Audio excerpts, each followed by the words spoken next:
पुरुषोत्तम मास महात्म कथा अध्याय 19। श्री सूत जी बोले, हे तपस्वियों, इस प्रकार कहते हुए श्री नारायण को मुनि श्रेष्ठ नारद मुनि ने मधुर वचनों से प्रसन्न करके कहा, हे ब्राह्मण तपोनिधि सुदेव। ब्राह्मण को प्रसन्न विष्णु भगवान ने क्या उत्तर दिया, सो हे तपोनिधे कहिए।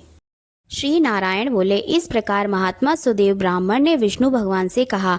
भक्त वत्सल विष्णु भगवान ने वचनों द्वारा सुदेश ब्राह्मण को प्रसन्न करके कहा। हरि भगवान बोले, हे द्विजराज, जो तुमने किया है उसको दूसरा नहीं करेगा। जिसके करने से हम प्रसन्न हुए उसको आप नहीं जानते हैं। यह हमारा प्रिय पुरुषोत्तम मास गया है। स्त्री के सहित शोक में मग्न तुमसे उस पुरुषोत्तम मास की सेवा हुई। हे तपोनिधे, इस पुरुषोत्तम मास में जो एक भी उपवास करता है, हे द्विजोत्तम, वह मनुष्य अनंत पापों को भस्म कर विमान से वैकुंठ लोक को जाता है। सो तुमको 1 महीना बिना भोजन किए बीत गया और असमय में मेघ के आने से प्रतिदिन प्रातः मध्याह्न सायं तीनों काल में स्नान भी अनायास ही हो गया। हे तपोधन, तुमको 1 महीना तक मेघ के जल से स्नान मिला और उतने ही अखंडित उपवास भी हो गए। शोक रूपी समुद्र में मग्न होने के कारण ज्ञान से शक्ति से हीन तुमको अज्ञान से पुरुषोत्तम का सेवन हुआ। तुम्हारे इस साधन का तौल कौन कर सकता है। तराजू के एक तरफ पड़ले में वेद में कहे हुए जितने साधन हैं उन सबको रख कर और दूसरी तरफ पुरुषोत्तम को रखकर देवताओं के सामने ब्रह्मा ने तोलन किया और सब हल्के हो गए। पुरुषोत्तम भारी हो गया। इसलिए भूमि के रहने वाले लोगों से पुरुषोत्तम का पूजन किया जाता है। हे तपोधन, यद्यपि पुरुषोत्तम मास सर्वत्र है, फिर भी इस पृथ्वी लोक में पूजन करने से फल देने वाला कहा है।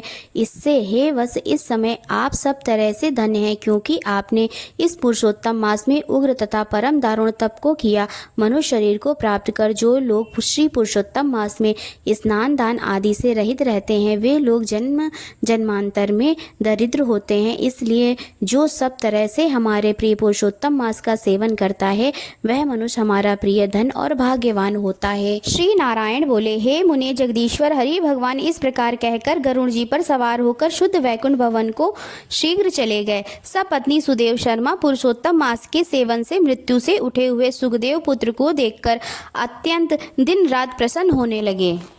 मुझसे अज्ञानवश पुरुषोत्तम मास का सेवन हुआ और वह पुरुषोत्तम मास का सेवन फलीभूत हुआ, जिसके सेवन से मृत पुत्र उठ खड़ा हुआ। आश्चर्य है कि ऐसा मास कहीं नहीं देखा। इस तरह आश्चर्य करता हुआ उस पुरुषोत्तम मास का अच्छी तरह पूजन करने लगा।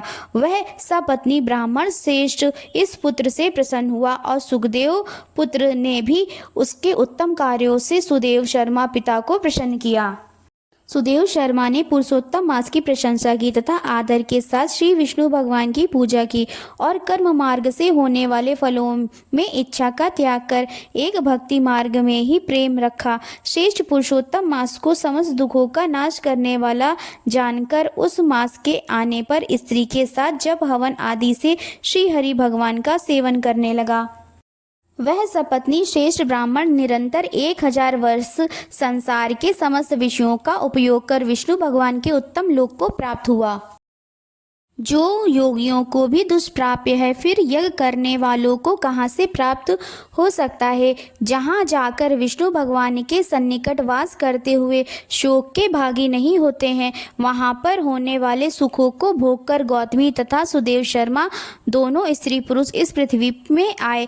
वहीं तुम सुदेव शर्मा इस समय दृढ़ धनवा नाम से प्रसिद्ध पृथ्वी के राजा हुए। पुरुषोत्तम नाम के सेवन से समस्त रिद्धियों के भोक्ता हुए। हे राजन, यह आपकी पूर्व जन्म की पति देवता गौतमी ही पटरानी है। हे भूपाल, जो आपने मुझसे पूछा था सो सब मैंने कहा। और सुख पक्षी तो पूर्व जन्म में जो पुत्र सुखदेव नाम से प्रसिद्ध थे और हरि भगवान ने जिसको जिलाया था, वह 12,000 वर्ष तक आयु भोग कर वैकुंठ को गया। वहाँ वन के तालाब के समीप वट वृक्ष पर बैठकर पूर्व जन्म के पिता तुमको आए हुए देखकर मेरे हितों के उपदेश करने वाले प्रत्यक्ष मेरे देवत विषय रूपी सर्प से दूषित संसार सागर में मग्न इस प्रकार पिता को देखकर और अत्यंत कृपा से युक्त वह शुक पक्षी विचार करने लगा कि यदि मैं इस राजा को ज्ञान का उपदेश नहीं करता हूँ तो मेरा बंधन होता है। जो पुत्र अपने पिता को पुन्नाम नरक से रक्षा करता है वही पुत्र है। आज मेरा यह श्रुति के अर्थ का ज्ञान भी वृथा हो जाएगा, इसलिए अपने पूर्व जन्म के पिता का उपकार करूंगा। हे राजन, दृढ़ धनवा इस तरह निश्चय करके वह सुख पक्षी वचन बोला। हे पाप रहित राजन, जो आपने पूछा सो यह सब मैंने कहा। अब इसके बाद पापनाशनी सरयू नदी को जाऊंगा।